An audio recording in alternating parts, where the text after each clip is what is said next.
మీరు గత సంవత్సరం అంటే దాదాపు 15 నెలలుగా వస్తుంది కరోనా వచ్చి. ముఖ్యంగా ఎవరికి కరోనా వచ్చింది, వచ్చిన తర్వాత వాళ్ళను ఎట్లా కాపాడుకోవాలి అనే ట్రీట్మెంట్ ఇవ్వడంలో ప్రథమంగా గ్రామాలలో ఉన్నటువంటి ఆశా వర్కర్లు మరి ఏఎన్ఎంలే ఫస్ట్ ముట్టేది డాక్టర్ కంటే ముందు పేషెంట్ను.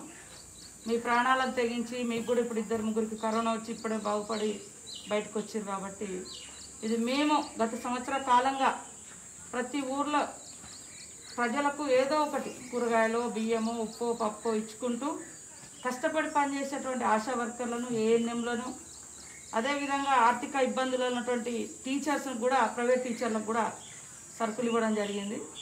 ఈరోజు మరి నైటింగేల్ డేగా నర్సెస్ డే, అందరు మిమ్మల్ని సిస్టర్స్ అంటారు. తర్వాత ఆశా వర్కర్లు కూడా ఒక పర్మనెంట్ మరి జీతం అనేది లేకుండా ఒక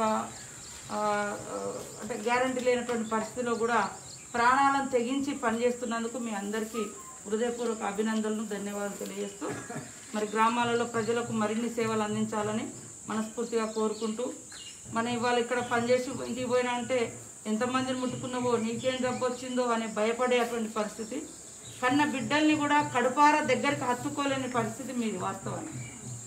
అట్లనే ఇంత దారుణమైన కరోనా ఎట్లుందంటే మనము నిన్నటిదాకా కలిసిమెలిసి బతుకుతాము, భార్య భర్తలు కావచ్చు, కన్న బిడ్డలు కావచ్చు, కన్న ముందు చనిపోతే కడుపార ఏడ్చుకునే అటువంటి అవకాశం కూడా లేనటువంటి దుర్మార్గమైనటువంటి రోగము ఈ ప్రపంచంలో ఇబ్బంది పెడతా ఉంది.